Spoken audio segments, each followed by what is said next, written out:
Oh, Pearson gets into the 95 of Folks. Here comes the caution. Flag is dropped here at Daytona, and away go for the first time. Nicholas Morcel, Sean. Looks like most get through unscathed. Look at that, there's Reed Gibson. A big move at the inside line of Dom's, possibly a little bit of contact.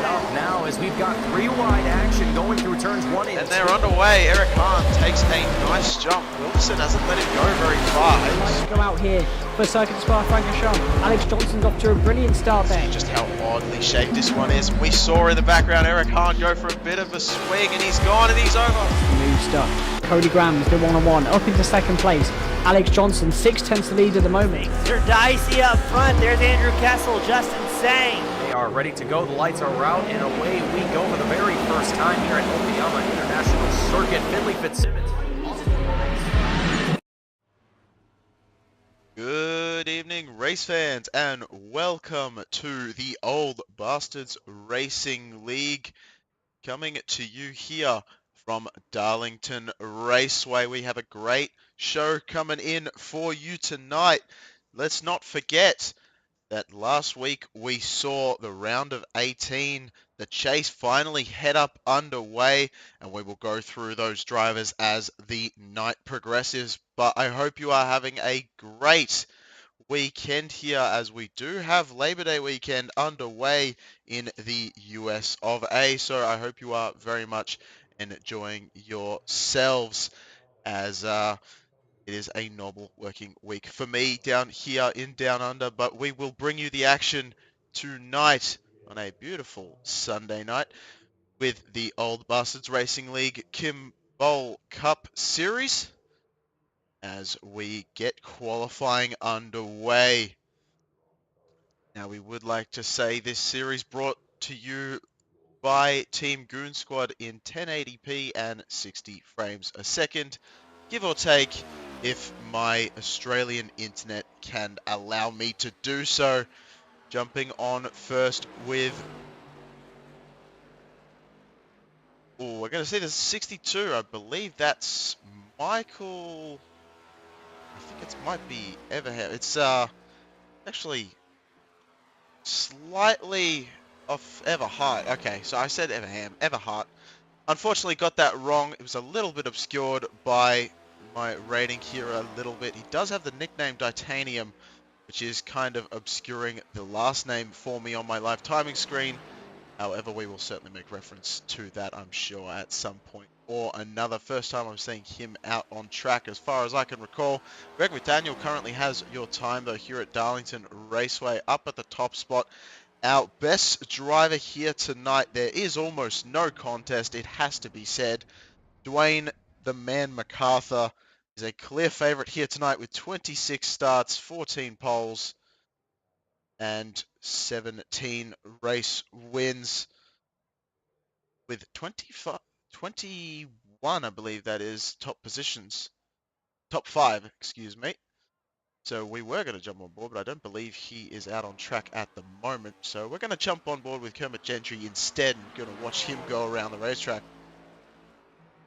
as Dwayne MacArthur still sits in pit road for the moment. We've got 1.36 miles per lap, 130 laps sitting in the waiting wings for us tonight, and a pit speed of 45 miles an hour.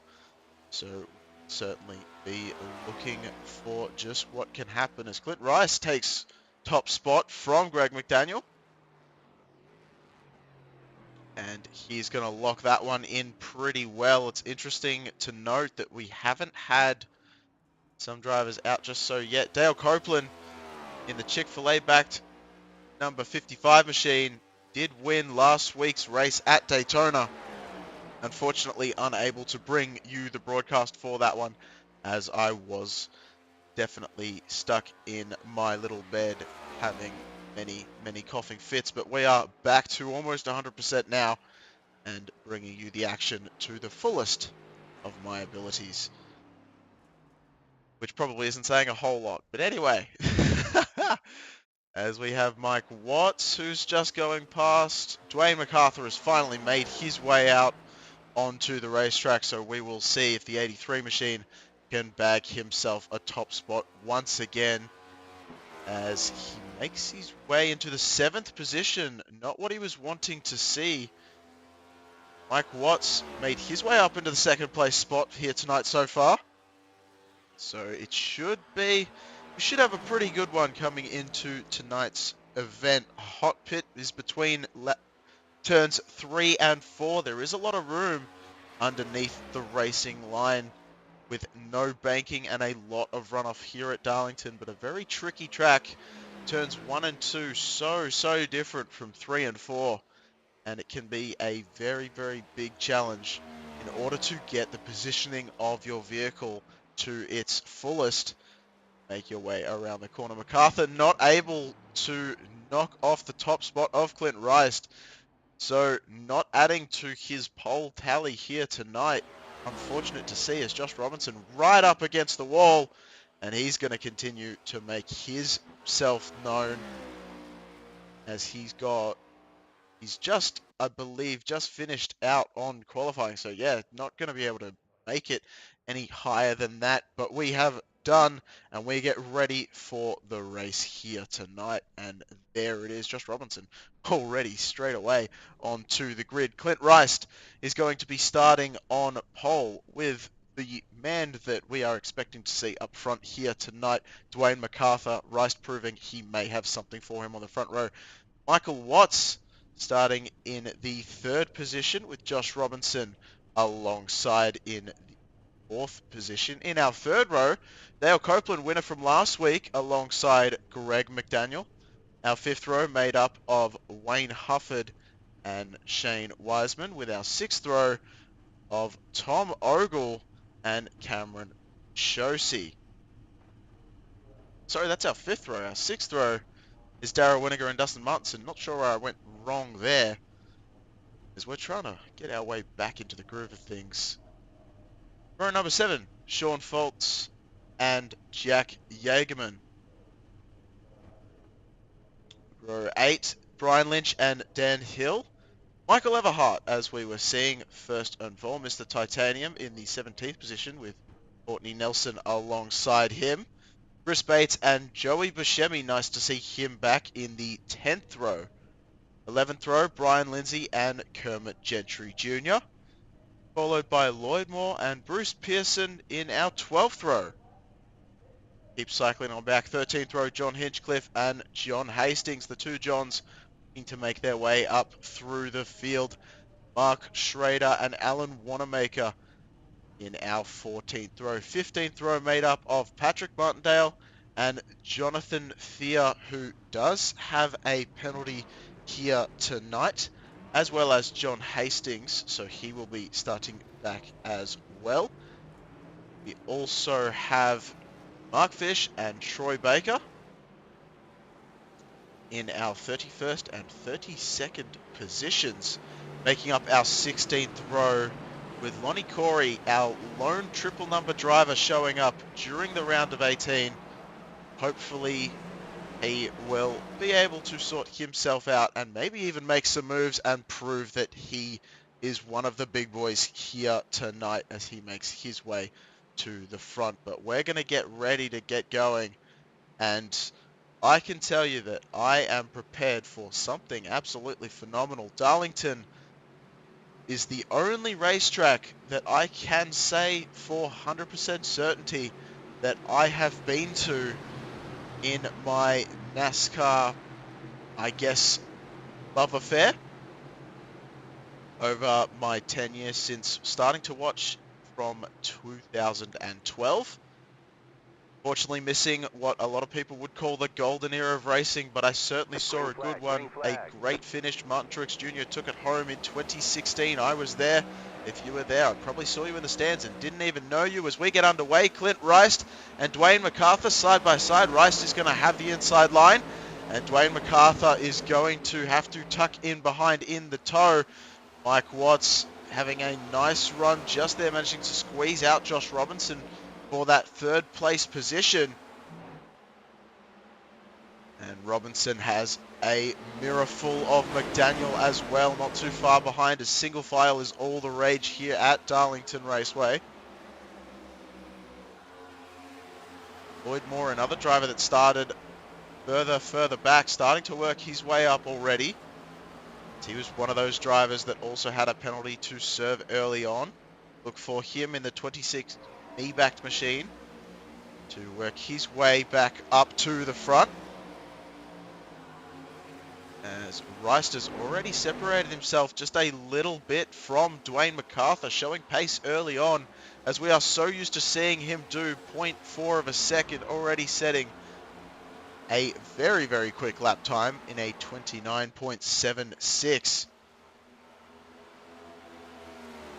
So Rice certainly taking no prisoners, wanting to get away from MacArthur as quick as possible.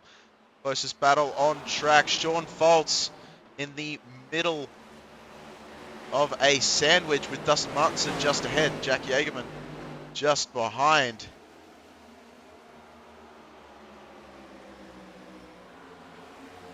As it looks like Foltz is going to try and make a move to the inside line. Not enough of a run to make that happen, though, as he files in behind Dustin Martinson. He's going to have to take a step back. Jack Yeagerman has a little bit of an issue. Dan Hill is going to take advantage. And Dan Hill to the inside line.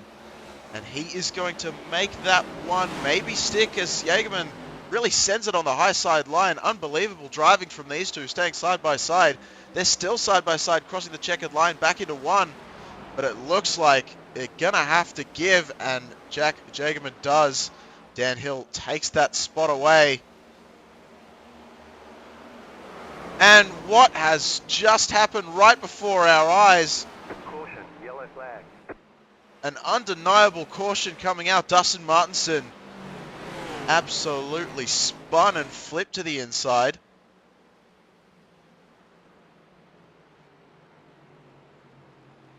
And we're getting reports that quite a number of drivers may have been involved in that one after our camera panned away, as we were too busy focused on Jack Yeagerman. Let's have a look once more at how this one unfolded. We're watching Dustin Martinson right now. See where this one goes wrong. So he's a little bit high at this point on the track. And Dan Hill just looks like he got too hot coming out of the corner. Just for Dustin Martinson, not enough, really not going fast enough for Dan Hill just behind. And Dan Hill very lucky not to be run over by some of the other drivers coming in there. And as we forward that one, see, that's where the calamity was that we saw. And there's Hastings coming in. And that was brutal.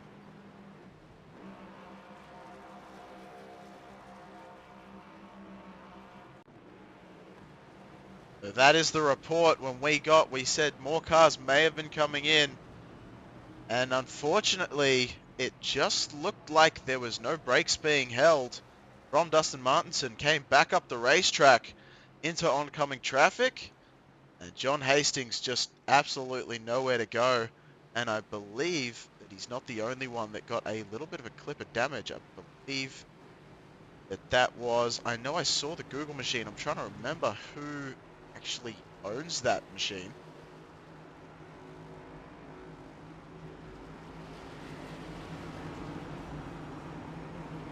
A lot of drivers have made their way through pit lane and are on the way out. And it looks like it was Jonathan Thier, I believe, is the other one involved in that one, with a little bit of a tap to the behind of Dustin Martinson as well, after John Hastings ploughed through. So that's caution number 1 for tonight's event. And caution's not something super easy to come by here at Darlington.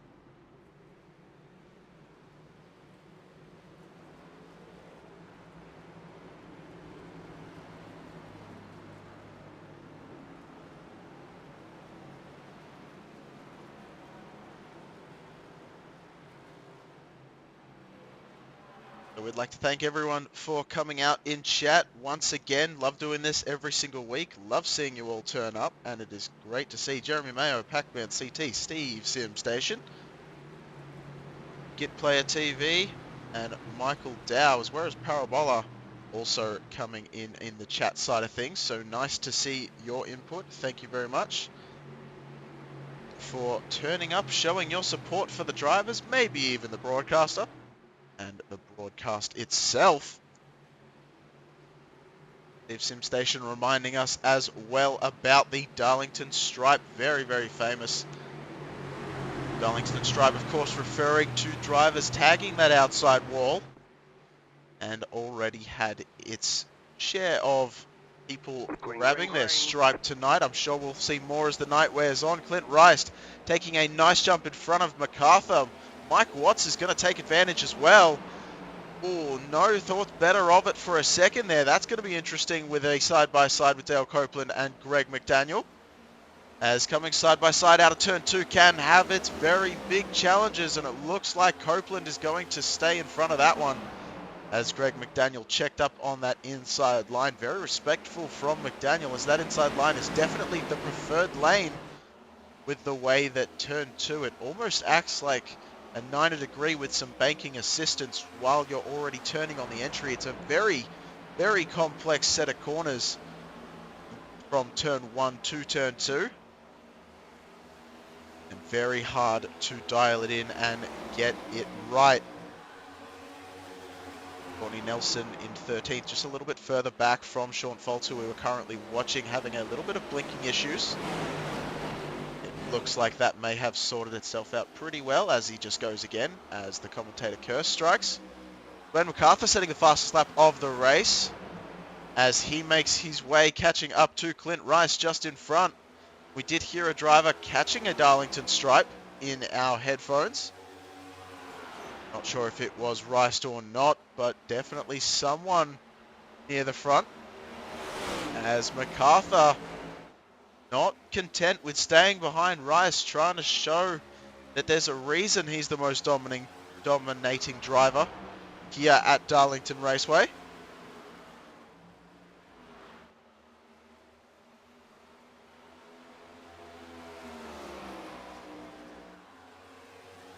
Clint Rice doing a fantastic job of holding off the 83 Bass Pro Shops machine.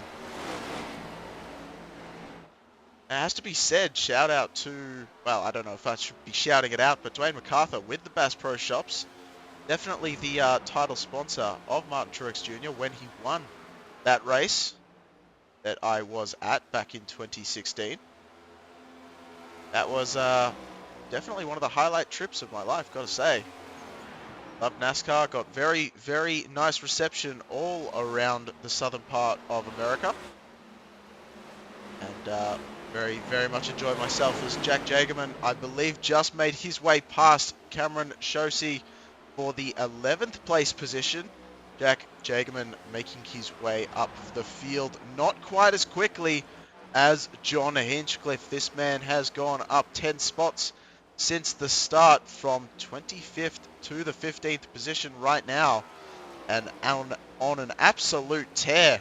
That 8 machine is not taking any part of this racetrack for granted,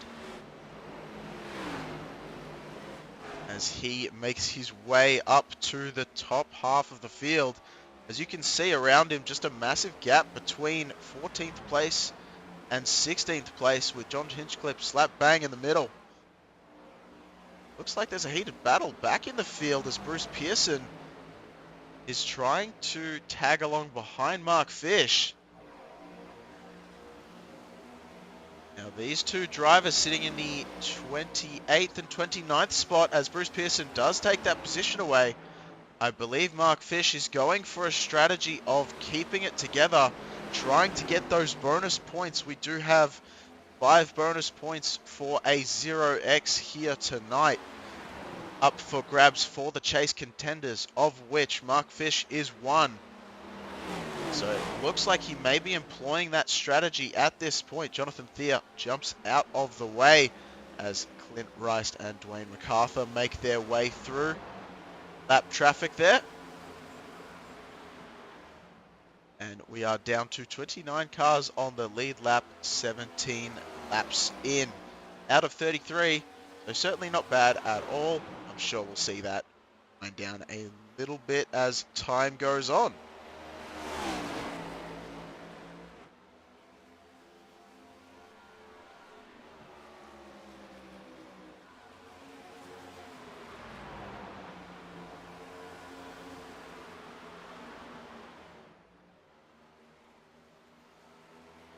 Dustin Martinson coming in the chat letting us know that he is done an out for the session after that initial hit. So that is very unfortunate to see, but we can completely understand that that would be the case, as that did look like a clobbering.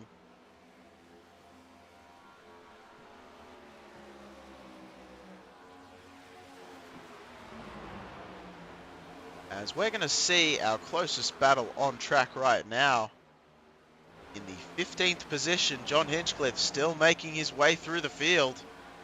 Has been catching slowly but surely the back bumper of Cameron Shosey. You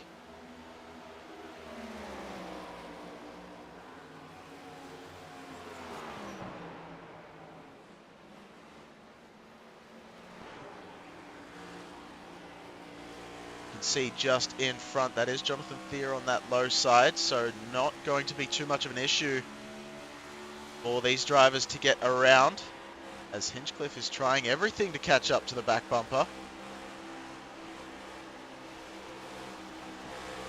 of Cameron Shosey.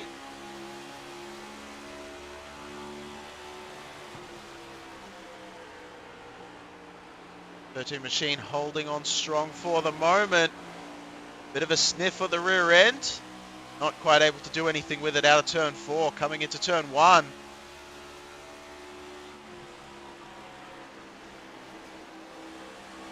And Hinchcliffe definitely able to close that gap, and you can see coming right down on the line. Just gets blocked off a little bit there as it files back into the single file.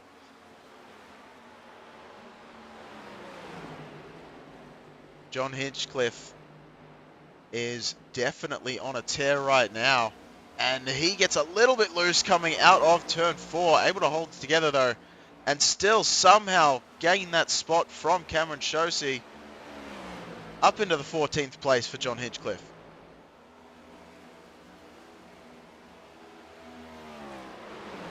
And look at this battle going on now. Michael Watts, Dale Copeland, Greg McDaniel. Small gap, then Shane Wiseman, Wayne Hufford, Darrell Winiger. Another small gap, Sean Foltz and Jack Jagerman.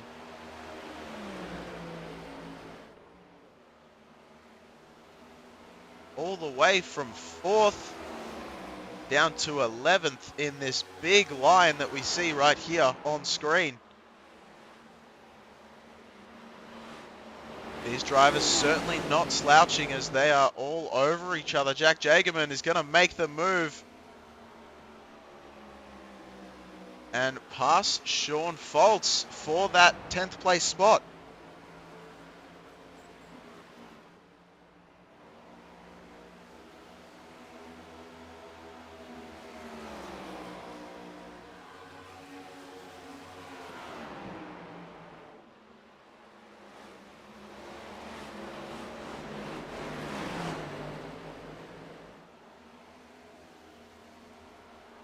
Cycle back through the field a little bit. Tom Ogle. Some of these drivers sporting very new paint schemes. Tom Ogle, one of those in the 11 machine. Able to make his way around Dan Hill. Tom Ogle with a very poor qualifying attempt tonight. Not something he was wanting to see. But able to make his way past a couple of drivers at the very least. Unfortunately, still not where he wants to be right now. Definitely wanting to be in a more comfortable position, closer up front. Wayne Hufford had a lot of rear view full of Darrell Winiger. For even if it was just a little moment there, it was close enough. We needed to pan right to it. Able to extend that gap just a bit. It certainly seems like Winiger out of turn 4 just has a little bit more of a drive than Wayne Hufford just in front. This for the 8th position.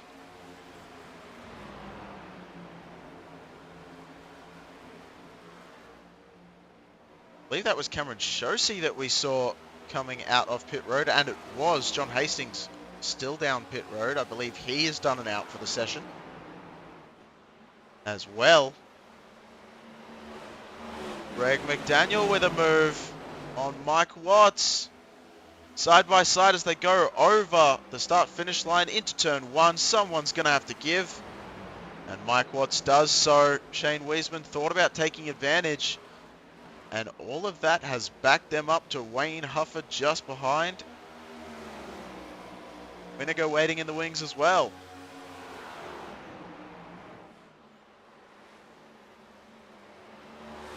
These drivers all still in a huge pack.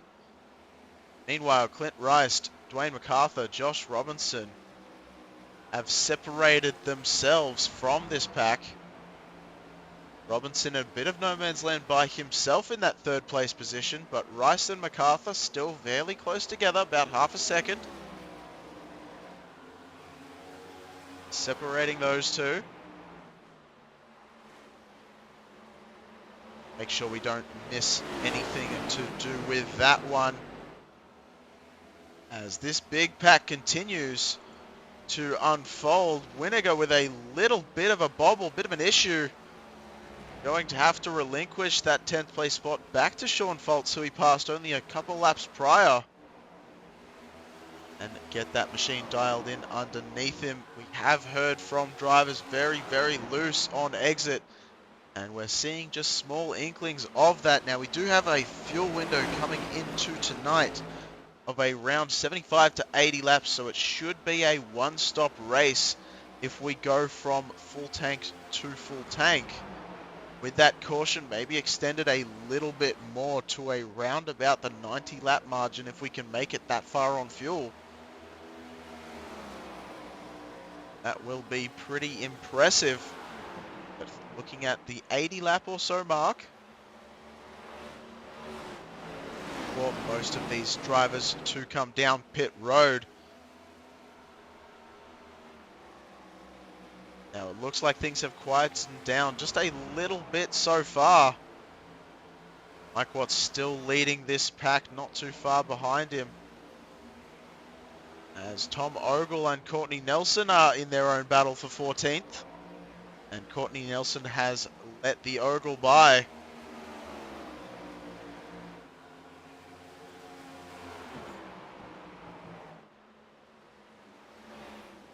Hinchcliffe also passing Joey Buscemi for the 12th place spot. So Hinchcliffe still working his way through the field.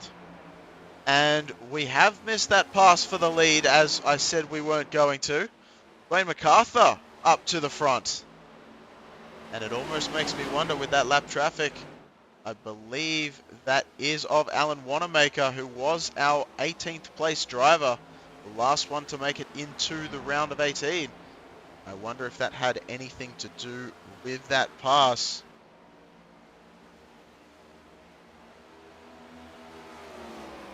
As we will take a quick gander at it. And just an absolute dive, trying to use that lap car as a pick into turn 3.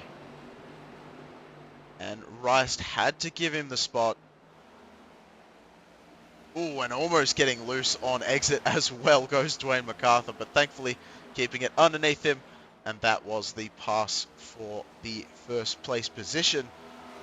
Now, it'll be interesting to see if Clint Rice can hang on to the back bumper of Dwayne MacArthur, or if MacArthur will run away with it at this point, now that he's got some clean air in front of him. I'm not sure he will, though, as Clint Rice has been showing a whole lot of pace. And after all, did start up front. Josh Robinson, let's not forget, is just hanging out there right behind these two. Certainly no stranger to winning most wins this season.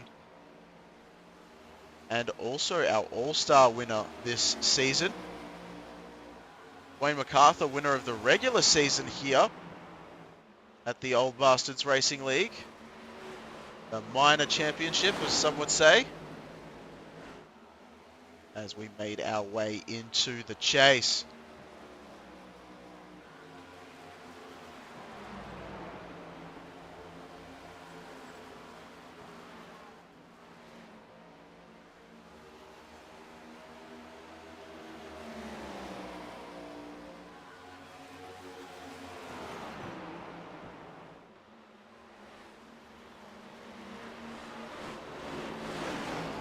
Dustin Martinson also letting us know, I have heard this as well, something I haven't mentioned and I apologize for that.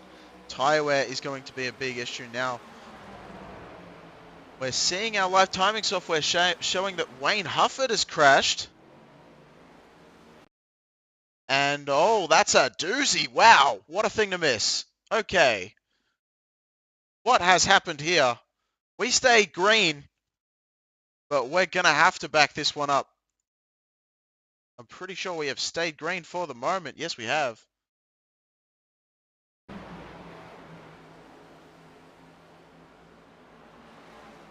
So we're going to have to see what happened there. Oh, the Chick-fil-A, Dale Copeland. And everyone just piles in. No one has anywhere to go. We're going to just take one more quick look at what happened to Copeland.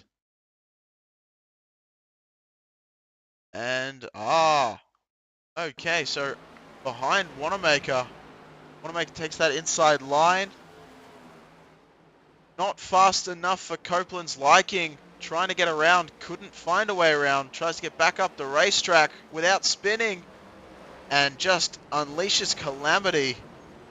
At least 5 cars involved in that one.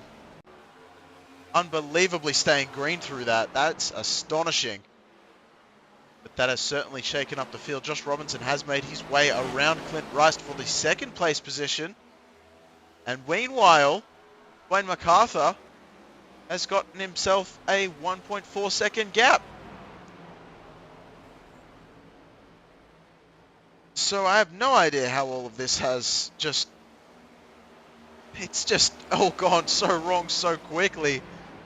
As Dan Hill fighting with John Hinchcliffe for the 7th place position right now. Dan Hill getting very close to that outside wall. Thankfully avoiding getting himself a Darlington stripe for the moment.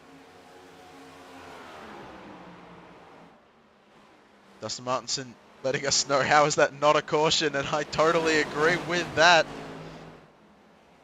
What about Amobi Racing? Nice to have you here. That was awesome. It certainly was.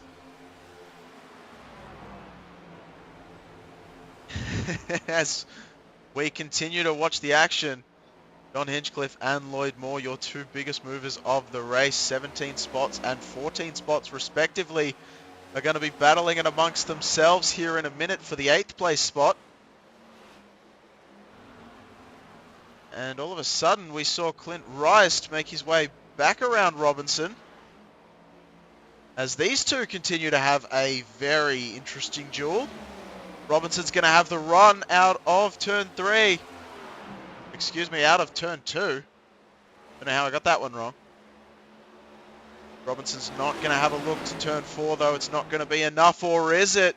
Rice is forced to stay high. Across the start-finish line they go. And it looks like Robinson's going to be able to make that one move. That one work. And Rice stays high to allow Robinson underneath him and not getting involved in anything too crazy, as Lloyd Moore also makes his way around John Hinchcliffe for that 8th place position battle that we were looking at earlier. So 22 cars find themselves on the lead lap so far.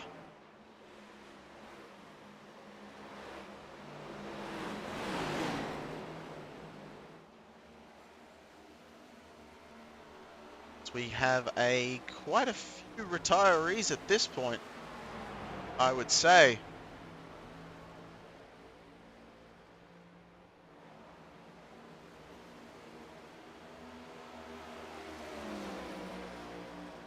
And as we were talking just before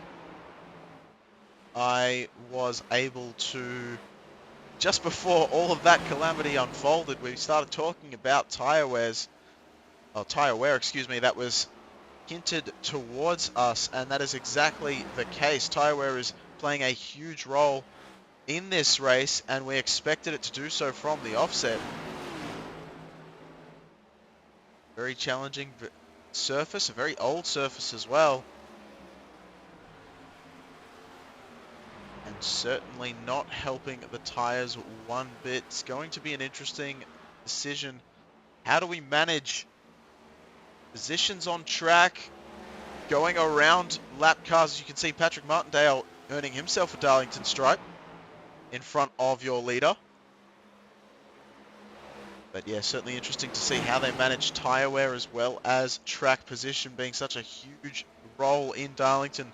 Being it's such a hard track to pass on, Wayne MacArthur obviously has been showing that he is one of the best at doing both of those, not only this race, but also in the entirety of the season. As while the field is a little bit more stretched out, we will go and have a look through our playoff drivers. Up first, Dwayne MacArthur, currently sitting in the first place spot, our minor season champion, shall we say, as he took home the points total before coming into this event. Following just behind him in the second position, Josh Robinson. He was our most winningest driver here during this season. 10 wins to his name, the only driver to get double digits.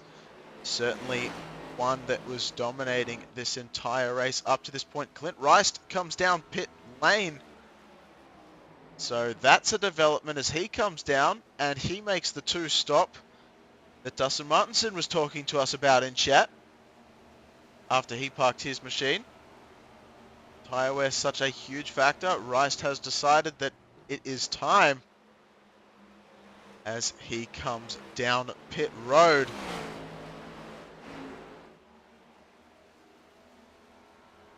Greg McDaniel currently sitting in the 4th position. Another driver that has definitely earned his spot in the top 18 on his way to the chase. As McDaniel in the Moose.org machine did manage to bag himself, I believe, 1 win, but quite a few top 10s and top 5s coming into tonight's event. Tom Ogle sitting in the 5th position. He's been strong all season long, following a little bit in his teammate Josh Robinson's shadow, but certainly no stranger to the winning circle, as he has 2 wins to his name as well. Also got Dan Hill in the 6th position. Done a fantastic job. Also providing us with a lot of stats every single week.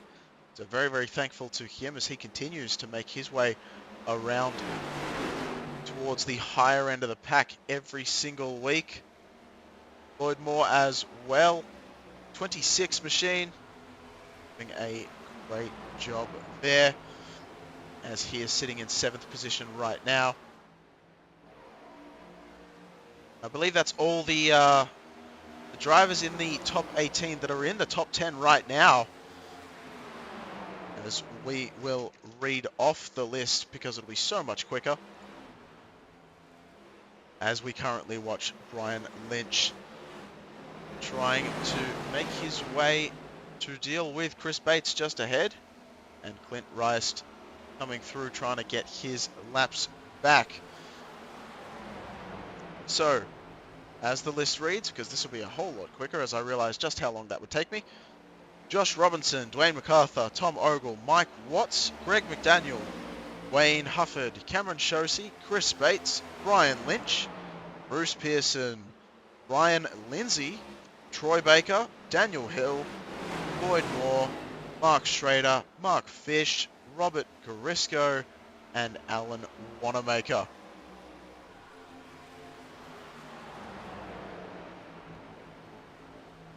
So pretty much half the field, really.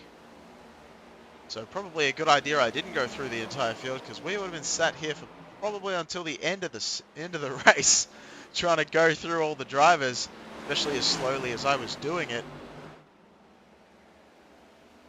So John Hinchcliffe continues to make his way up in that 8 machine.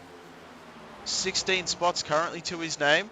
Lloyd Moore 2 positions ahead with the exact same amount of positions gained in this one.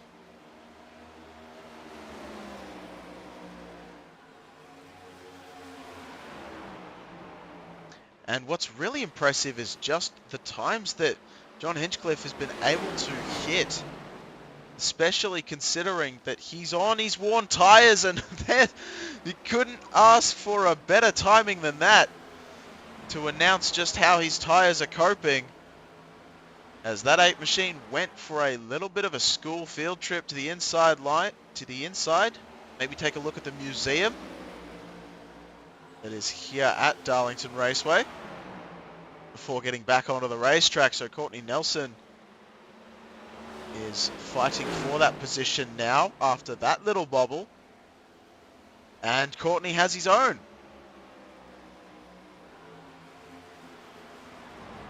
So tyre wear, was it a factor? Well,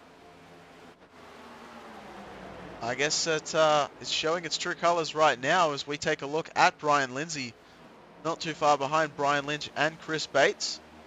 These 3 drivers, and Mark Fish is just behind them, but I believe is a lap down, and he is. So these 3 drivers, they have finished consistently in top 15s. I believe every single race they may have finished in top 15s. A lot of these drivers. I do see them performing to the top half of the field every single week for the most part, and they've got very, very nice consistency. They just need to etch out that tiniest little bit more pace.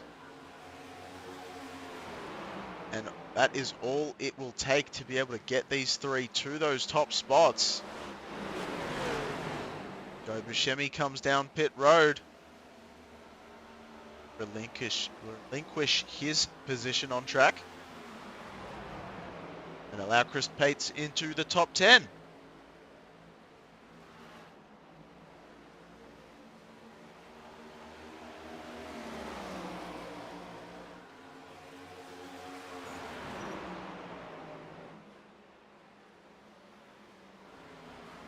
And Tom Ogle is in 4th position, but Greg McDaniel is not falling behind as quickly as I'm sure Ogle wants him to after Ogle made that move. But it must be said, Tom Ogle making his way through the field after dropping back early on. Trying to work his way back up the pack. Now we have seen Tom Ogle has come down pit road during that caution that we had very early on to get some tyres.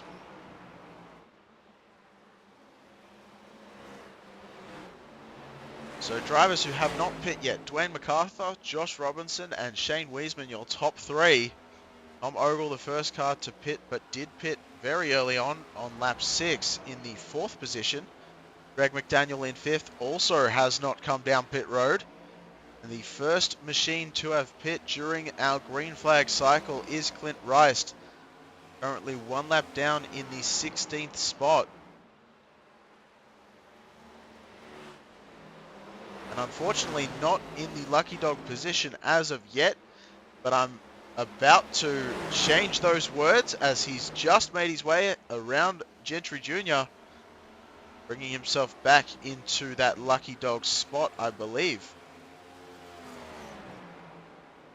That is until Dwayne MacArthur passes the driver directly in front, Bruce Pearson.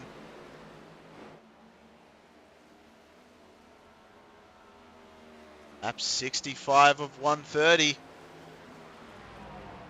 Have just hit the halfway mark in this one.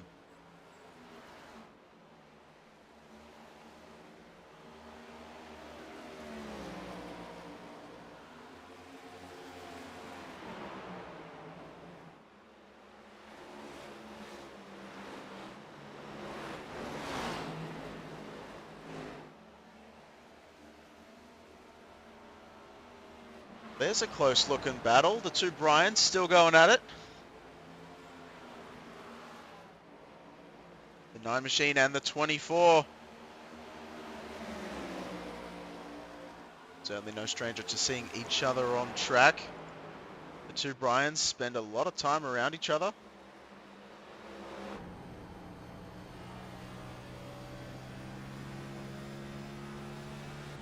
Currently on board with Brian Lindsay.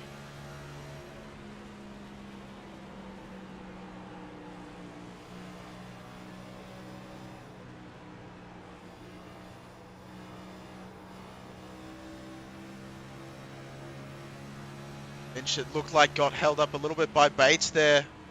Lindsay not wanting to do anything too drastic, though. I must say these drivers look like they've saved their tyres quite well. They're not running around or losing grip too much on these corners. You can see shifting up as well from 4th to 5th gear. And I think that may be stabilizing the car just a little bit. Well, that's an interesting line. Staying in 5th gear for the moment. Gonna make a move goes Brian Lindsay. And Brian Lynch. That's the decision there. Come down pit road.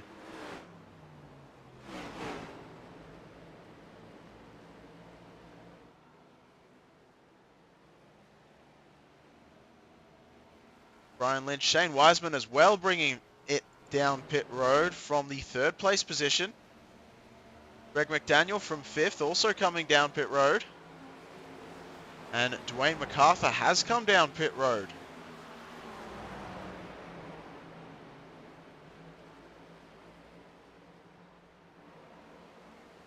So this could be an interesting one. Splitting it just over halfway. It's everyone after Dwayne MacArthur. Now he has come out in the overall 2nd position after Clint Rice, who will have to pit another time. So strategically, you've got to wonder, Rice is going for all guns blazing on pace. Josh Robinson somehow has still stayed out.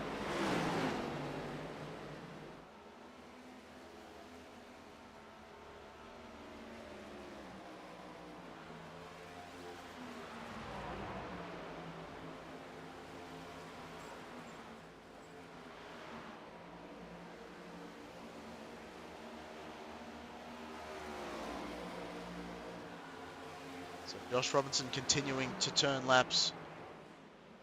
And coming down pit road, that is a hot pit if I've ever seen one. Not allowing a whole lot of room for Mark Fish to pass by on the outside. But thankfully, nothing untoward happening as Tom Ogle takes over. And he's going to lead a lap here at Darlington Raceway. Certainly these drivers wanting all the points they can get before we get to the round of 10 drivers for the chase sprint in 5 races time. Tom Ogle coming down, he's going to serve his stop. And you could see Clint Rice get his lap back just as Tom Ogle was entering the pits. Dan Hill will take over as race leader.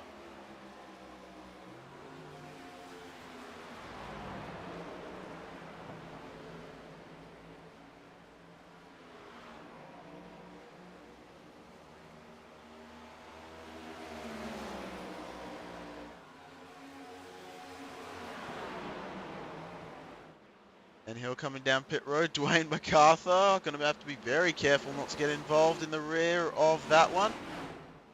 Hill relinquishes the lead to Brian Lindsay now.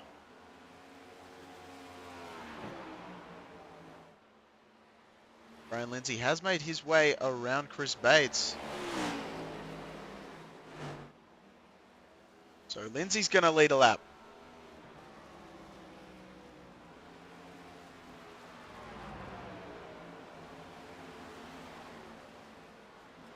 Lindsay, Bates, Michael Everhart, and Clint Rice.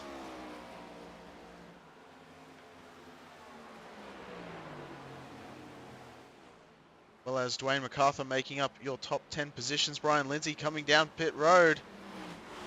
It's Chris Bates deciding not to follow him. So Bates is going to stay out for the moment.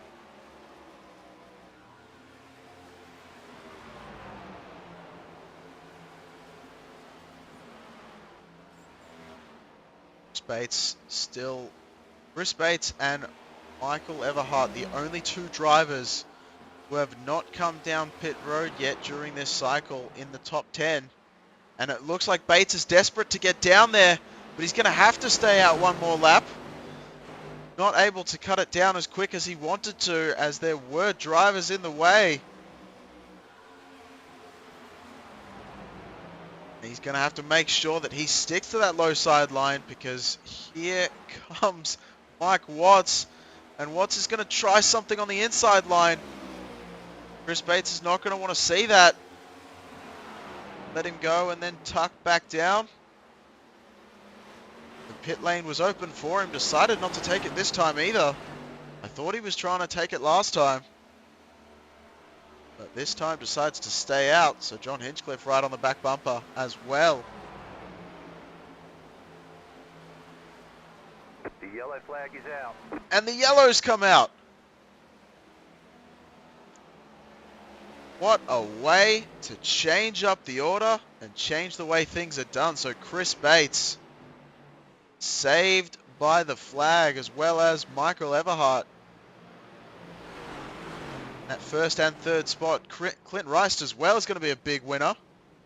And you can see that Patrick Martindale, his car looks all kind of banged up.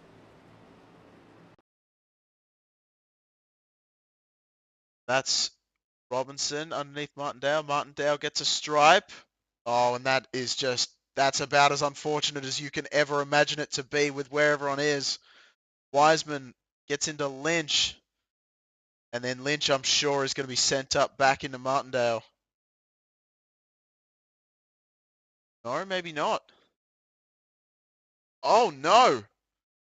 So, absolutely losing it is Wiseman, and somehow, oh no, completely tore the hood off of the Napa machine. Troy Baker gets a stripe as he tries to slow down and avoid it. Bruce Pearson comes through. Tom Ogle slowly but surely, as well as some of the other drivers. What in the world was that?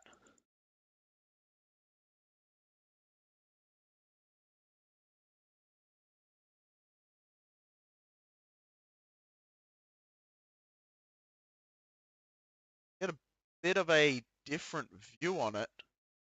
Have a look from at Wiseman.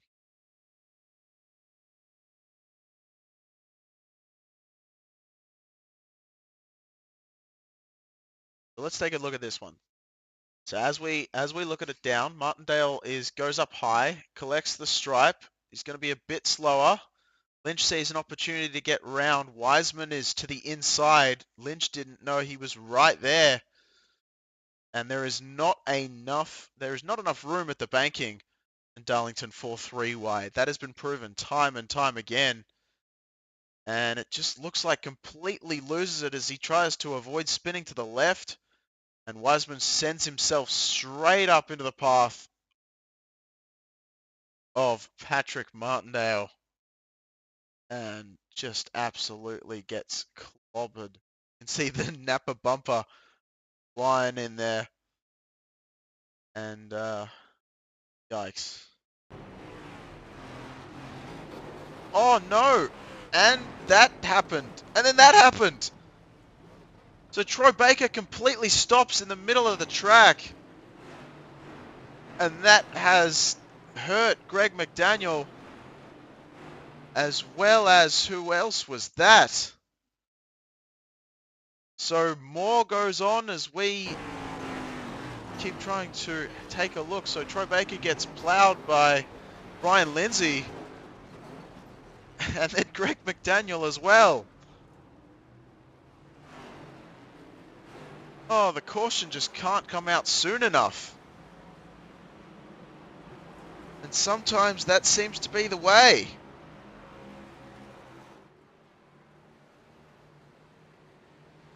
Wow, wow, wow.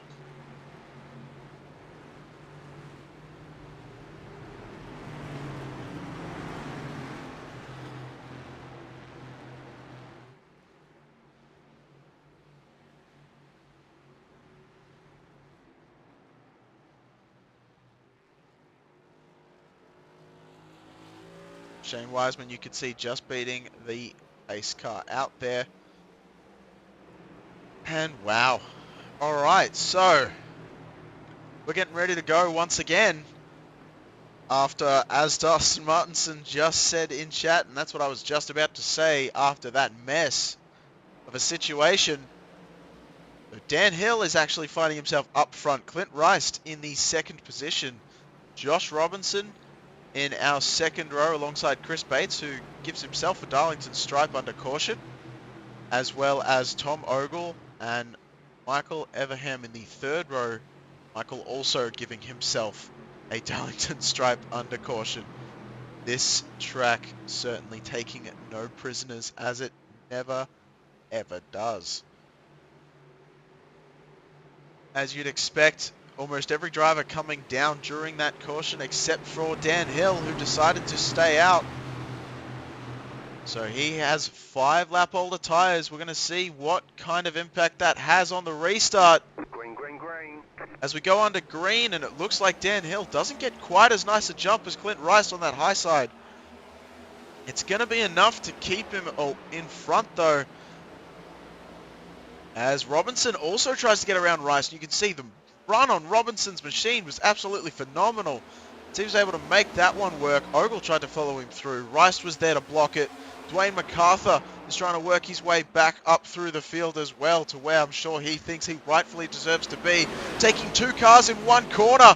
Unbelievable stuff from Dwayne MacArthur. Ogle's going to have none of it. Clint Rice, they're going 3 wide for a second. Clint Rice hits the outside wall. And it looks like somehow MacArthur managed to fight his way through there, elbows out, as Clint Rice and Tom Ogle sorted themselves out together. What a restart we had here tonight. Martindale, you can see on the inside line, still with a hood missing from that machine. The engine exposed is not going to be good for health and safety, as Ogle makes that position by Rice for the moment, and Dwayne MacArthur already having a go at Dan Hill up front. Josh Robinson has taken the lead position away. Dwayne MacArthur wanted to get out front very quickly, almost gets in the back bumper of Dan Hill. And somehow or another, we have not had a caution straight after our last one. As we say that, Clint Rice, the commentator's curse once again coming in. And he's decided to come down pit road. So potentially an issue for Clint Rice.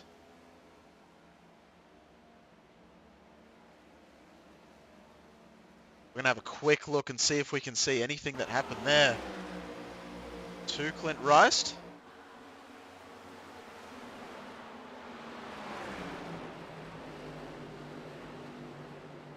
And it looks, we're going to see it in just a second.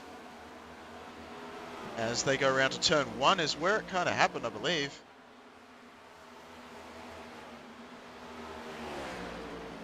Ooh. Thought that looked okay. But just deciding that's it. Alright. So Clint Rice is out of the race so far. Caution, yellow flag. And the caution gets thrown once again. No, Michael Everhart has been shown as being involved in this one.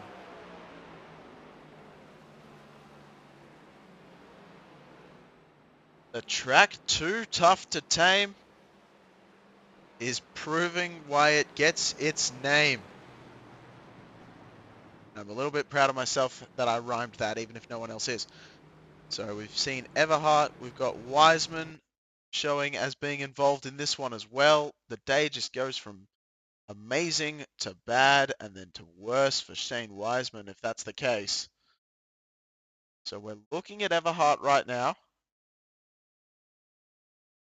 Looks like all is sorted for the moment and just gets turned by the 48 machine.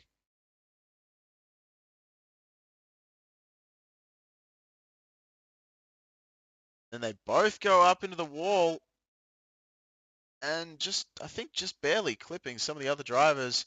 Hinchcliffe gets involved. I don't think Wiseman was involved in that one, even though it said he was. Oh, and there it is. Why do I always jinx myself? Geez, that was a hard hit from Wiseman just then.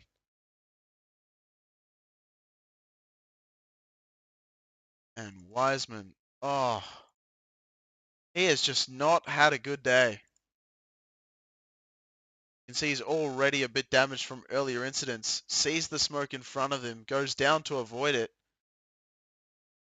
and he's trying to turn away, but just can't, as that car came down right in front of him. That is brutal. What is going on? That was Courtney Nelson, by the way, in the 48 machine that was involved in that initial contact. And, well, the start of the chase is proving to be an entertaining one, to say the least.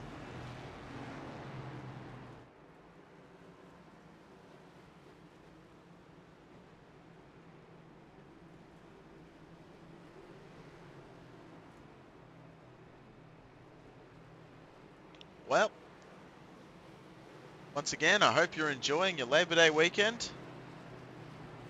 Make sure you grab yourself a shrimp on a barbie, and you can get that one all said and done. Enjoy some quality time with your mates.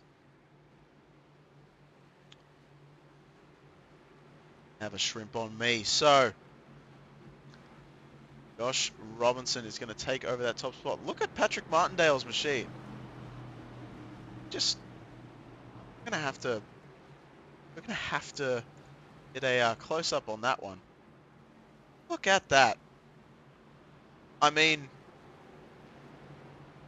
I almost wonder if that would be more aerodynamic in a weird way. Huh. Somehow I don't think so, but it's almost like he's trying to be half of a open wheeler and half of a stock car. 2/3 stock car, 1/3 open wheeler. So, I mean, look, if that's the way that Chevrolet is going to start developing their cars, I'm down. I think it actually looks quite cool in a weird way. I don't know, see what you think, but yeah. Almost looks like one of those Hot Wheels cars that you used to get as a kid, and it would be like, or get now, really, as Hot Wheels become more and more of a collector's thing rather than a children's toy. But yeah, I think it's actually quite cool looking, weird way. But anyway, we get back to racing as Josh Robinson and Dwayne MacArthur going to be starting side by side in the front row. That is going to be certainly one to watch. Tom Ogle just behind Dwayne MacArthur. That'll be interesting as well. The popcorn's going to be coming out here for sure. Dan Hill to the inside of Ogle in the second row. Your third row consisting of Chris Bates and Greg McDaniel. Shout out to Chris Bates, not falling back too far, proving that he does have the pace he needs. That top line has not sorted itself out at all. What is going on with the rest of the field? But we're going green anyway. Not sure what happened to the further back in the field there.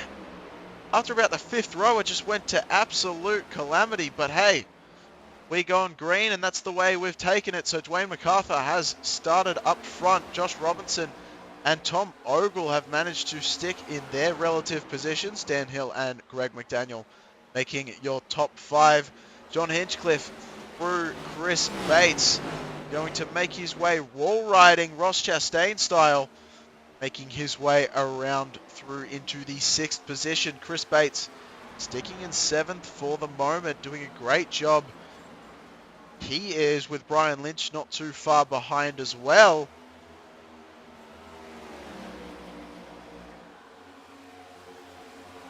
Excuse me, Brian Lynch is, yeah, he's not too far behind, I would say that. That's all right. As Dwayne MacArthur is going to have some Robinson company.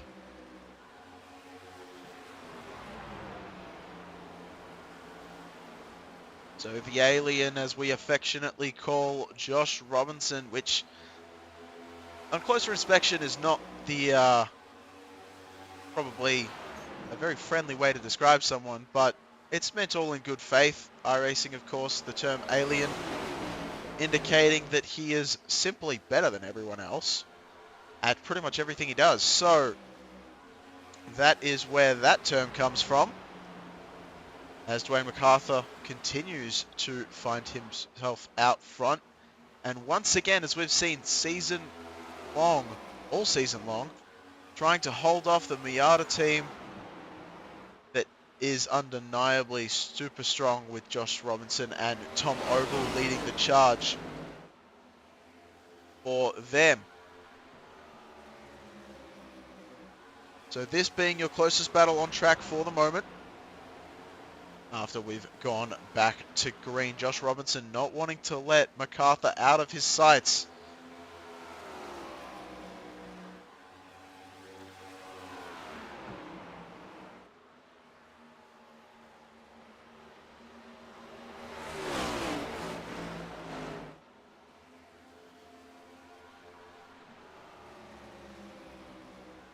And the Kimball Cup Series just keeps on giving as Dwayne MacArthur and Josh Robinson continue to be very, very close together. These two drivers just will not separate from each other. Much to the annoyance, I'm certain, of Dwayne MacArthur, as he just wants to get going.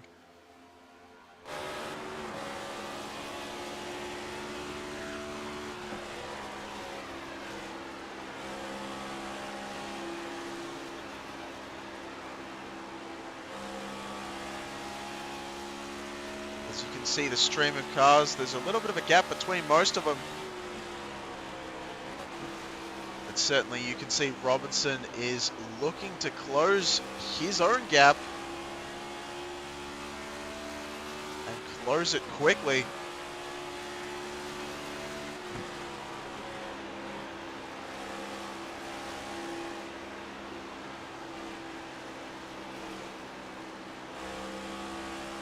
So Dwayne MacArthur, I'm not sure if you can hear the engine notes or not. I'm not sure if I have that set to be just loud enough for you to be able to hear that. But I will say that Dwayne MacArthur just using that throttle control and not able to get down the power as much as he probably wants to on exit.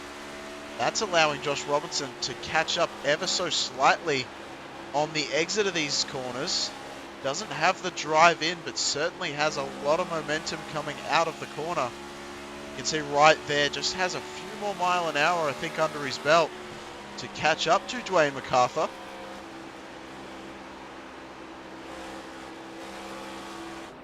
And corner entry is really where Dwayne MacArthur is flexing his muscles, as well as in the mid corner. So Josh Robinson's going to have to find some way of fighting that entry, as passing is really the hardest part of Darlington Raceway. And there's a big send from Josh Robinson, trying to figure out where he's able to gain time, and that was a perfect corner entering 3 and exiting 4. Robinson couldn't get much better if he tried. Into turn 1, lets off a little bit earlier than MacArthur though. Going to see if he can get his run that he was looking for earlier on. Not able to do as much as we were expecting, so MacArthur's able to hold on for the moment. But just look at that send in from Josh Robinson. The entrance of turn 3 really starting to get it dialed in now. And I'm sure a move is coming not too far away. As the two drivers continue to battle for the top spot. See packed spectator stands watching as this epic duel between the 83 and the 23 that we have seen play out so many times continues.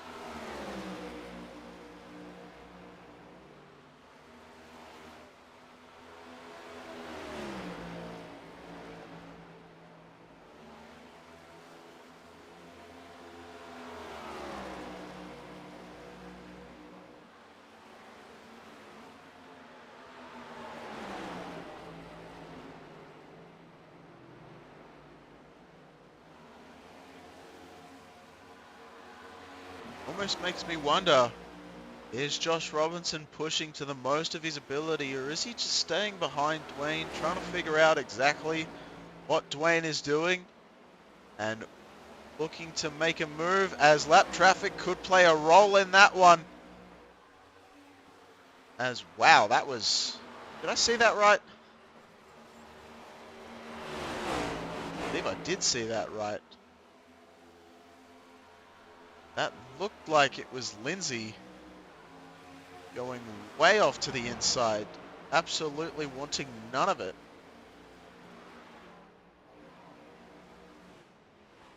Oh. Okay. I guess that's what Lindsay looks like.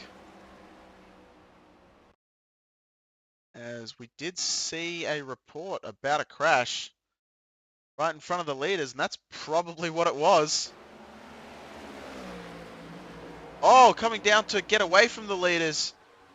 And Fish was still there. Oh no.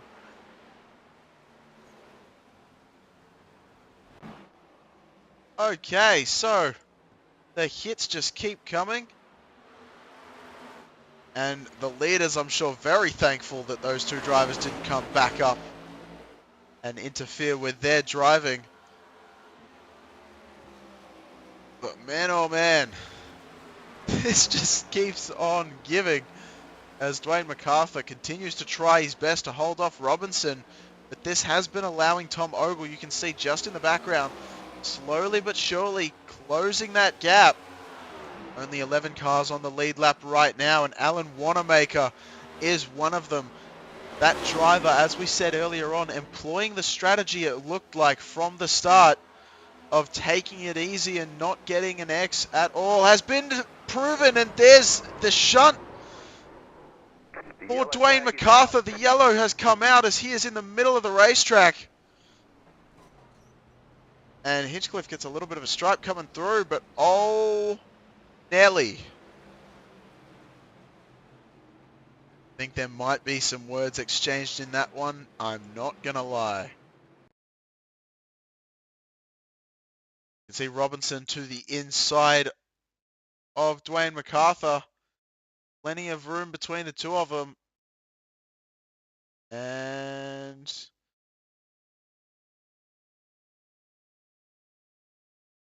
I'm not sure what happened there. I gotta be perfectly honest. I know I'm supposed to retain unbiased up here in the booth, but I have to be honest, I'm not really sure whose fault that really was, because it almost looked like MacArthur came down early, but at the same time, Robinson was squeezing him up the top. So that's either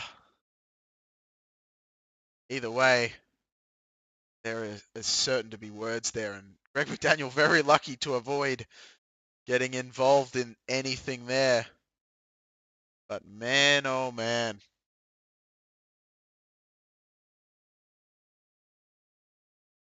Gonna have to look at that once again. So we'll see.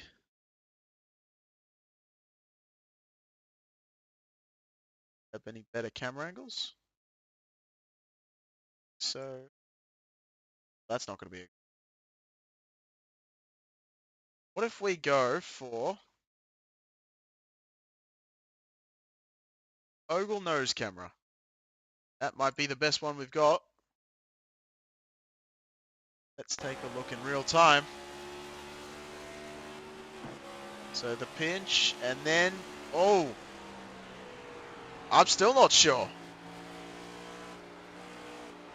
It actually looked like it may have come down to,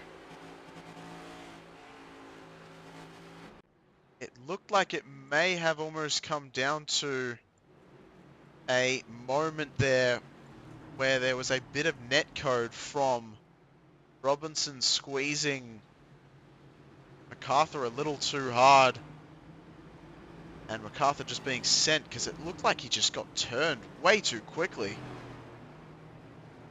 But I'm also not a racing expert, so I guess that's one for the stewards to decide later on.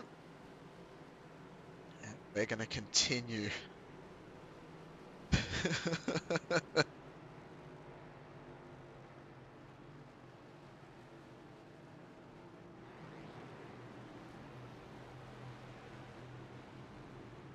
chat coming in with their own opinions. That's all I'm going to say about that.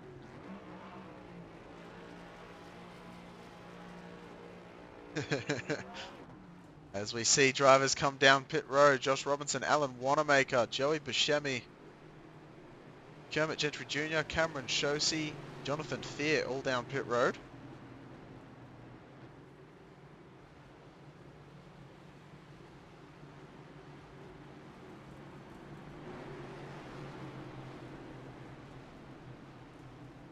And Tom Ogle, really, I mean, he would be the biggest winner of that, considering that he is out front. But what's the most devastating thing about that? The odds-on favourite to win has just been removed. And that is not going to be good for his potential title run either.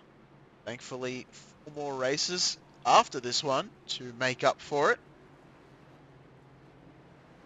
But certainly the person with the most to lose has just lost it.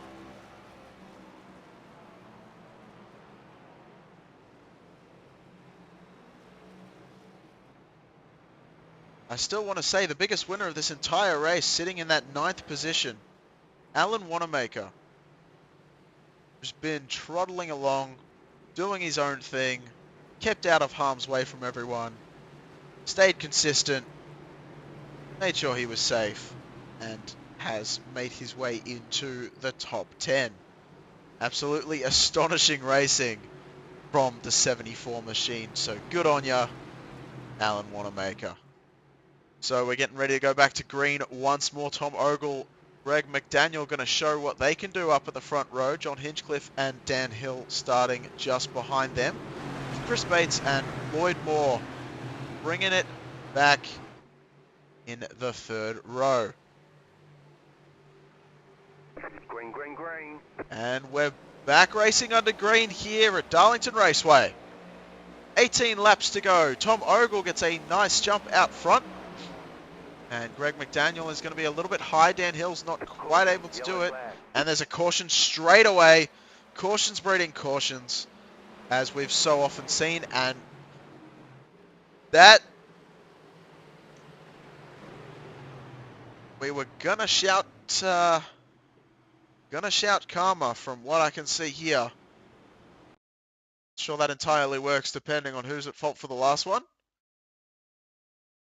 But the commentator's curse may have been coming in and causing that. It looks like either loose on his own goes Robinson or netcode. One of the two with Wanamaker. And one of the two playing a big part in that one.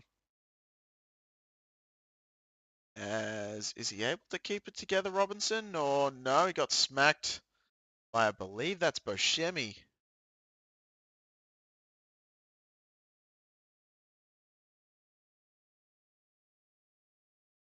No, that's not Buscemi.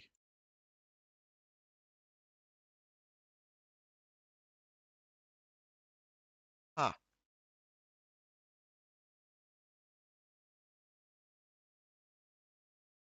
So that happened.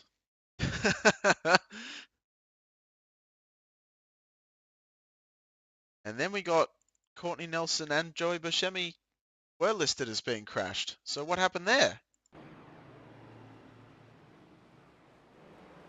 This was already after the caution had come out. What in the world? Okay. The Courtney Nelson wave to the fans, you're on screen. And that's going to be met with some interesting reception. Well, this race has done something.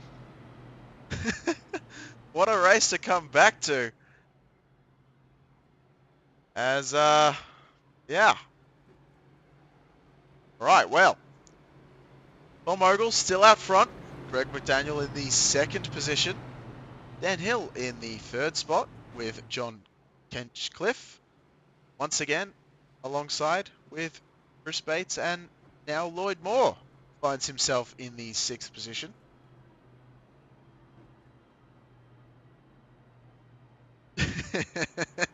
Dustin Martinson with a great comment. Drama. And certainly drama is the name of the game here at the OBRL tonight at Darlington. Jeremy Mayer, I thought the full moon was a few nights ago. It's Labor Day weekend. Everyone's getting a bit crazy. And maybe a few too many consumed before tonight's event. Don't drink and drive, kids. As Tom Ogle and Greg McDaniel are going to be starting up on the front row once again.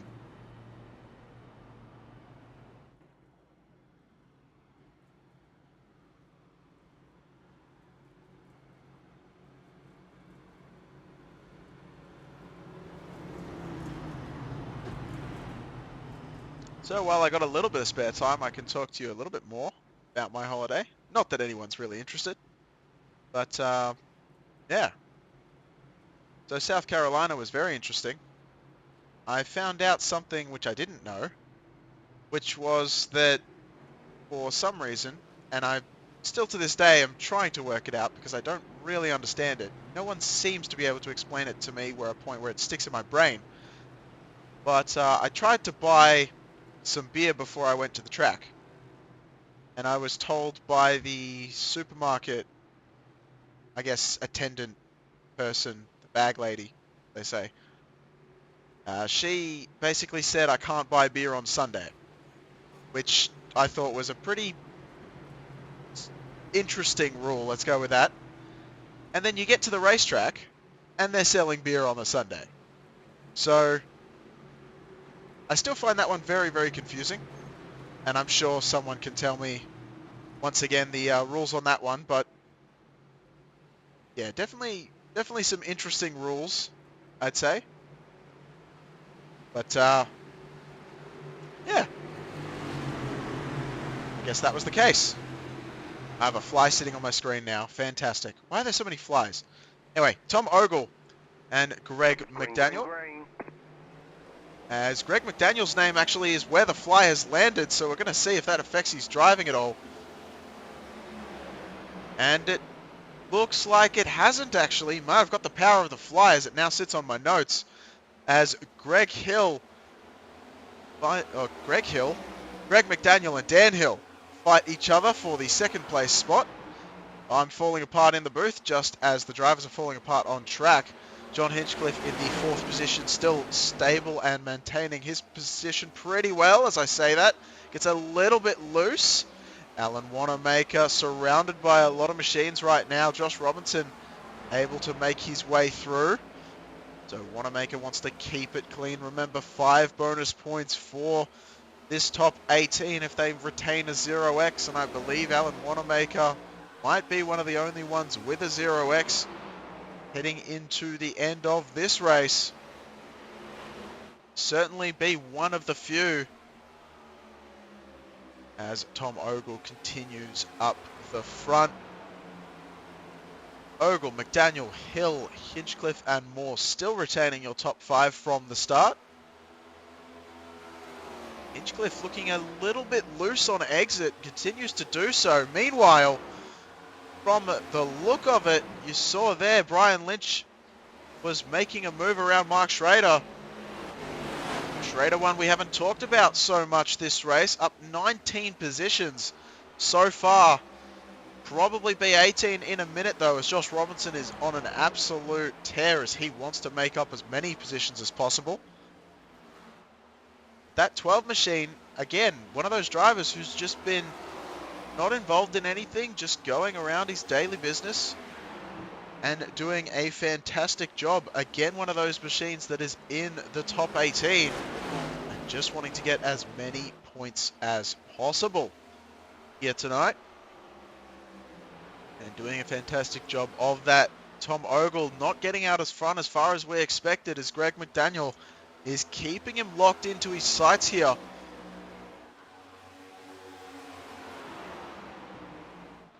As we're about to come to 8 to go, and Greg McDaniel gets a massive run into turn 3. Will he be able to maintain the pace coming out of 4, and he does into turn 1. Not quite his favorite corner. Greg McDaniel into turn 1, out of turn 2, but turns 3 and 4 seem to be where he's really closing that gap. Again, these corners driving so different at Darlington.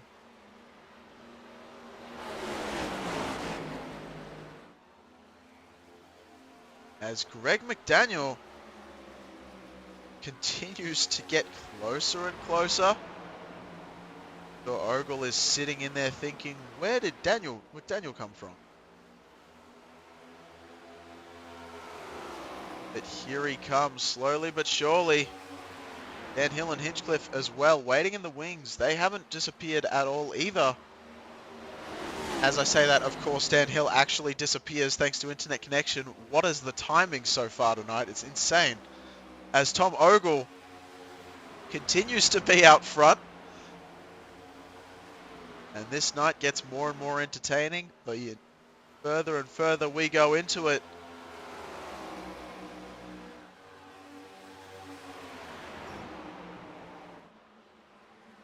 Maybe a little bit of a touch of the outside wall from Ogle there. I think he might have just given it a little bit of a love tap. As there is a big fight for this front group. Martindale still trudging along in the new next-gen Chevrolet. Murray looking very snazzy. Tom Ogle still up front. And it has to be said, I think for the first time in a little while, I have seen all 3 manufacturers being represented in the top 3 spots. The Ford of Tom Ogle, the Toyota of Greg McDaniel, and the Chevrolet of Dan Hill sitting in the 3rd place spot. John Hinchcliffe in 4th, also running a Chevrolet. And Lloyd Moore as well in the top 5. Josh Robinson still on a tear. Trying to make his way around Chris Bates. And not going to be able to do it so far. Josh Robinson, I'm going to assume, has a tiny bit of bodywork damage. Or something to that degree. His pace has fallen off quite dramatically. But also trying to work his way through traffic is not helping. Going to see how hard Chris Bates fights for it. Sitting, this is the battle for 6th right now. You can see them fanning out just behind. Mark Schrader and Courtney Nelson were side by side for a little bit there. They sorted themselves out. I thought Courtney Nelson might have tried something. Decided against it.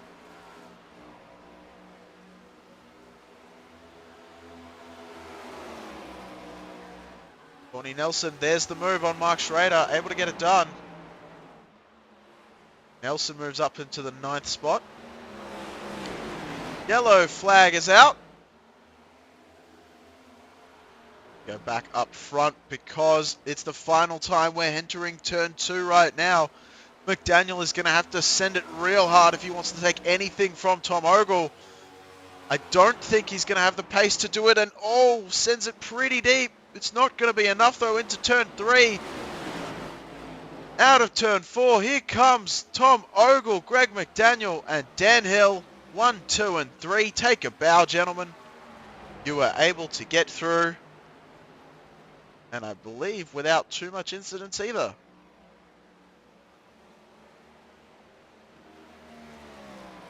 Just making it to the end, I think deserves its own reward in this one.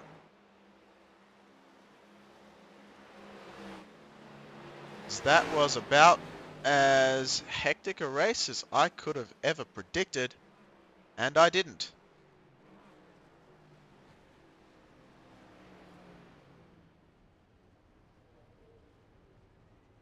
Fantastic racing from everyone here tonight.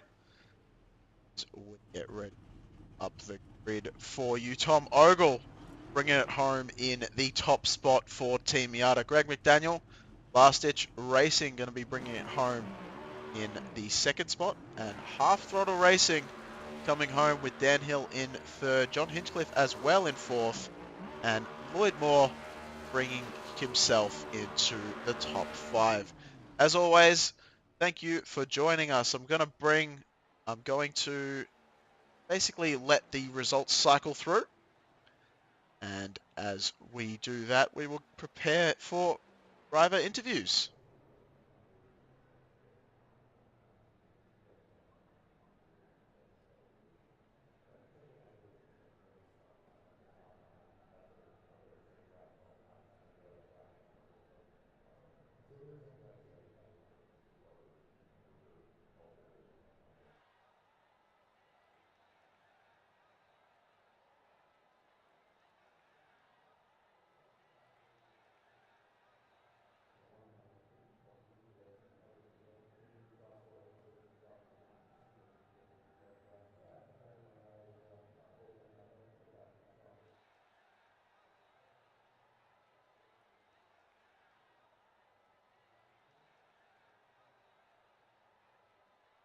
So as we get ready to get underway, Greg McDaniel eager to talk to us from that second place spot. He's going to have to wait a little bit though as we await Mr. Dan Hill, who has just made his way into the waiting room.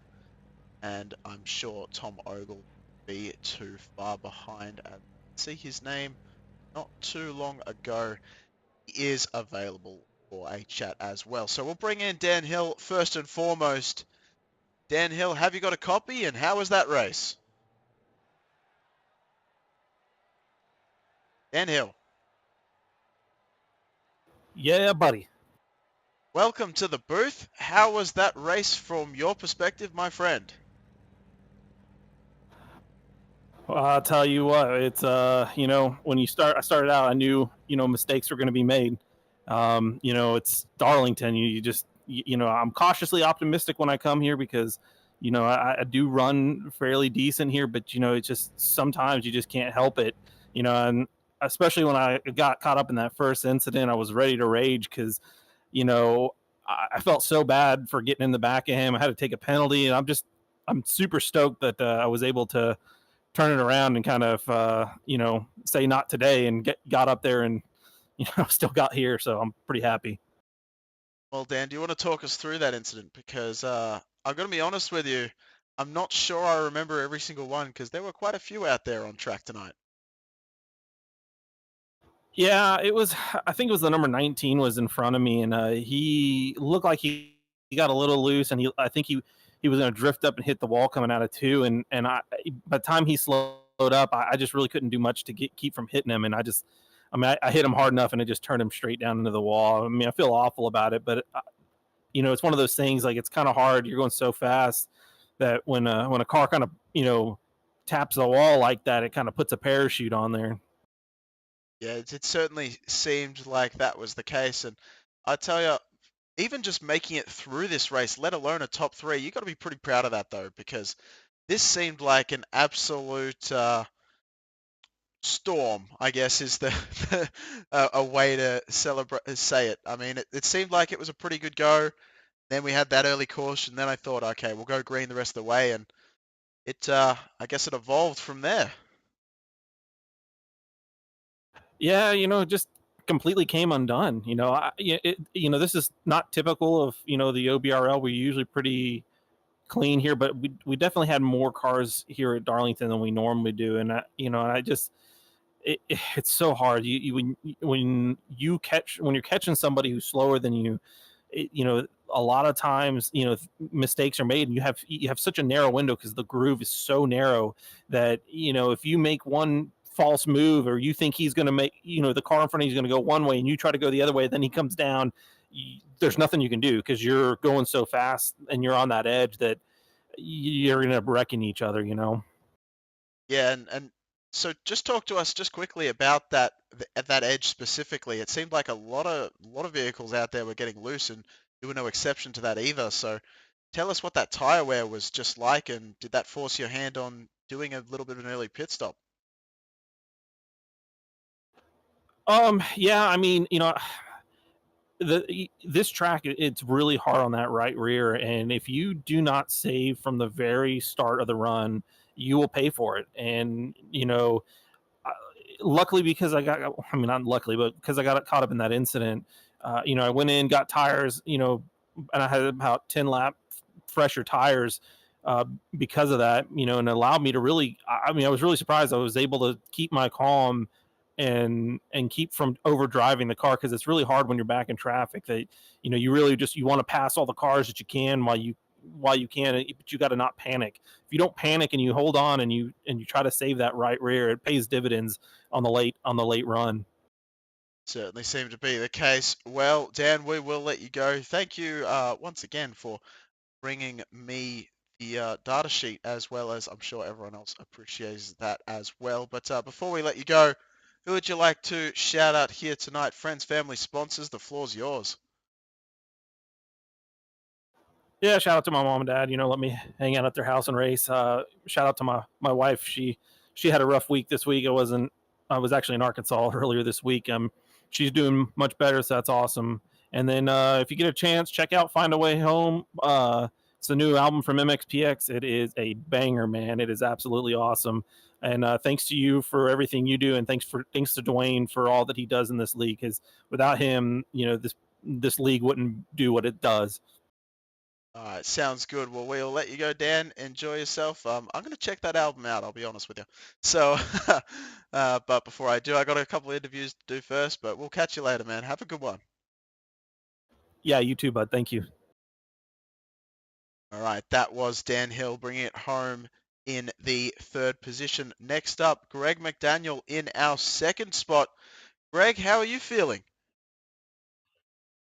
I'm doing good, Gareth. How are you tonight? I'm fantastic, but I'm really interested in how you're feeling, because I'm going to be honest with you. I thought top five, Greg McDaniel, no problem. And then all of a sudden, everything sort of came down around you, and it looked like you might have been able to battle Tom Ogle for the lead, and you just didn't have enough. That must have been so exciting and yet so disappointing. Not really. Tom and I were actually talking about that when you pulled me in here. We ran as hard.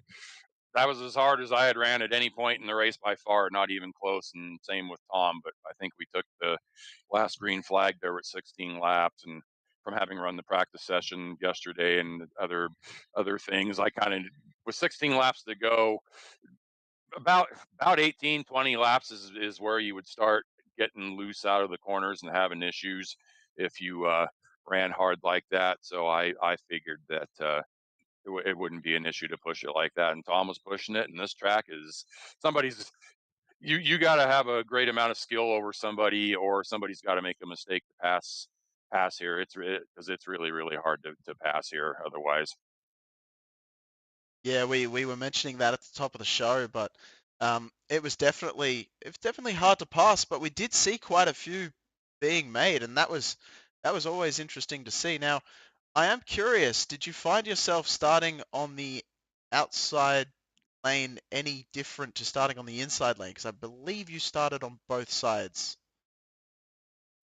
I preferred to start on the outside. It was hard when I second place is the worst place, at least as far as I'm concerned, to start, because you don't want to jump and get a black flag, so you have to wait until the green actually. It, if you were on the top um, with anybody else, you might actually be able to pass them. I felt, but having to wait just that split second to make sure you don't jump the leader and stuff, so you don't get the ultimate penalty. But I liked being able to carry the momentum on the outside. I don't like being on the bottom and trying to make it around that first corner with. If you have too much momentum, you're going to get up into the guy outside of you, and I don't want to get up into anybody if I can help it. Yeah, well, I mean, look, it seemed like it was a pretty good race overall, though. I got to say.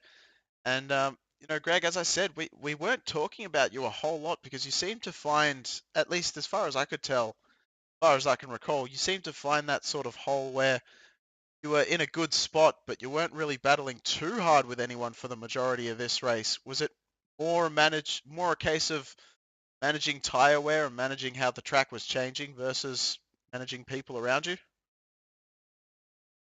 Yeah, I personally didn't notice the track change a lot. There's guys here that are better than me at telling that kind of stuff. But I was managing. I was not pushing the car hard. And I think before we had those last little bursts of 2 or 3 cautions, I was just running by myself and pretty much had fourth place locked up. And Tom, Josh, and Dwayne, I'm not in their league, so if I can finish fourth behind them, I'm usually happy. And if I ever get a chance to beat them heads up, I'm ecstatic. So I was going to be happy with fourth, but unfortunately, Josh and Dwayne got together, and I was the benefactor and was able to finish it off for second place. Well, yeah, you're going to say happy with fourth. Well, you got yourself a second, so you must be feeling pretty good, and I don't doubt that at all. So, Greg, we'll let you go here, but before we do, who would you like to shout out? Friends, family, sponsors, it is all yours. All right, shout out to Dave tonight. Hopefully he's watching. He was very sad you didn't feel good last week, so he couldn't watch. So hey, Dave.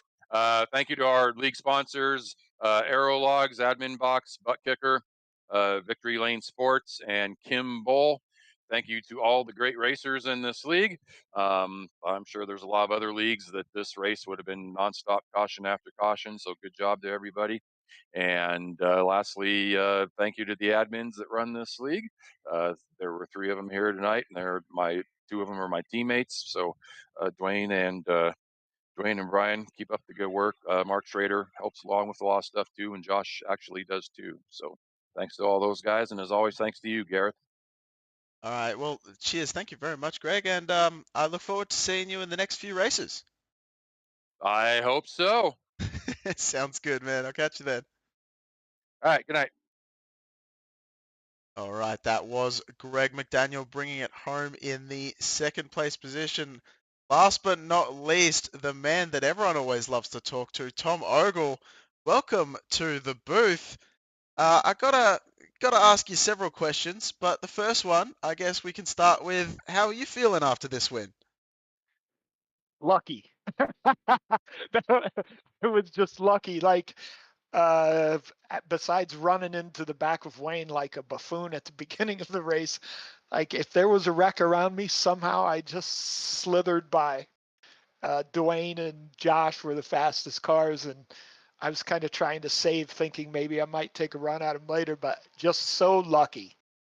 Yeah, we went on board with the on the splitter view with you as that well, not as that unfolded, but we had a look at the replay afterwards to try and get a good camera angle look at it, and it almost seemed like the seas parted and you just wormed your way in there. So I saw them get together. I almost said in Discord right before that, I hope you guys wreck each other. Oh Just no! joking, and I'm really glad that I did not say that, Well, because you've during said the it race now. I'll talk to Dwayne. Yes, I know. Like I was teasing Dwayne right before that for dive bombing me on the previous restart by about 6 places back. So, but I saw him go down, and then I just gassed it up, hoping that nobody bounced back across the track and got me. Yeah, that seemed to be absolutely perfect. I also got to talk to you about like that seemed to work out very well, but I got to talk to you about Greg McDaniel because he was a contender right up until the end there, and I almost reckon He you and me the same probably didn't see him coming. So I had ran him down earlier in the race, on older tires, but I hadn't been around him on new tires because I stopped early and pitted that time for thinking more guys would and nobody did. So I had ran him down earlier, but that was on old tires. So, and then, you're going back to green, so you don't want to burn up your stuff because let's say we get a caution with 5 to go or a green, white checker. And if I burnt up my stuff before that, then you can't pit. So somebody else can sneak by, you know what I mean? So I was thinking we would run a pace, but he had other ideas, and I ran my fastest lap of the race, and I think he did too. We just ran really hard. Yeah, it certainly looked like you ran really hard on the ragged edge, as they would say. But Yes. Ogle, I tell you, I mean, this isn't so much about the racing, which I should be talking about, but I love your driver meeting quotes at the start of every race. It's pretty good. I must Well, admit, this one well, was a bit good. groany. It was a bit, It was rough. Listen, it's hard to come up with stuff every week. You know what I mean? Yeah, no, Like tell me every about it. week. It started, and then I thought somebody else eventually would do it, but so every week, like something dumb will happen, and then I have to just take advantage of it. I keep hoping eventually they'll be so stupid that everybody will be like, all right, listen, not to hurt your feelings, but that's enough of that foolishness. Yeah, We got to be more professional than that. for those that don't know, Tom Ogle does in the driver meetings. He always tells people about penalizations and always makes a story out of it. It's usually pretty good, but tonight's was a bit of a stretch. That's one way to put it, yes. All right, Tom. But Well, I all right, love. hey, Yep. welcome back. Welcome Oh, back to you. thank you. I guess I'll go watch a couple of episodes of A Place to Call Home. I keep looking for you in the background in case you're an extra. Yeah, no, that ain't happening, man. I don't have the face for that. Come on, Tom. A face for I got podcasting. yeah, I got a face for radio. That's that's what they say. But yeah, Tom, Okay. it's been great talking to you as always. Very much Yes, you enjoy your too. company. Thank you for having us. Thanks for coming back and doing the broadcast. Thanks to all the guys that put on the broadcast. Thanks to all my teammates. We kept each other calm and not frustrated through the whole way. Bounced ideas off of each other as far as brake bias and who's shifting, who's not. And all the guys that put in a ton of time. Poor Dwayne got wrecked and now he has to do race review when all he wants to do is just go steaming somewhere, you know? So Yeah. those guys spend a ton of time putting this thing on and I really do appreciate it. Yeah. All right. Well, I was going to tell you to give shout outs, but it looks like you've already done that. I thought you were wrapping it up and not going to let me because I Uh, talked too long. I mean, I don't mind if you talk too long. I'm Okay. good with it. But Everybody else does, especially once we delve into Australian broadcast television. oh no. But uh, all right. Hey, thanks for having me, Gareth. Have a great week. yeah, you too, Tom.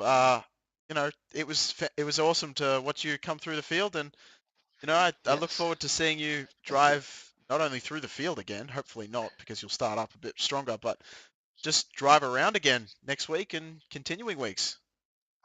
Well, we're at Talladega next week, I think. So that'll be a wild one. People will definitely want to tune in. Yeah, I was gonna say good luck for that one, but I Yep. I Thank don't you. know if that's next week, but anyway, we'll see it as we come to it. Well, I'll if talk it's to you later, Ogle. Bristol, all right. Thank you. Thank you. This has been a horrible interview. That's I'm sorry. good enough. All right. I'll talk to you later, Gareth. Have a great week. See All ya. right, catch you later, Tom. That, that was Tom Ogle, as always, bringing his own flavour into the interview room. So I must admit, I kind of joshed with him a little bit as well. So kind of my fault on top of that. But we will see you all next week, and I believe, if I'm not mistaken, next week is actually Kansas. Talladega might be the week following that one, but we will make sure we bring you the coverage no matter where we are. And as always, with Team Goon Squad at the best to my ability in the correct amount of pixels and correct amount of frames. So we will see you then. Have a fantastic week and a great Labor Day weekend, which I forgot to say to the drivers, but hopefully they feel that one as well. And we will see you then. Same time, same place next week. Thanks to the OBRL Kimball Cup Series once again. And this is a terrible sign-off to match the terrible interview that I had at the end with Tom Ogle. But I will see you later. Have a good one.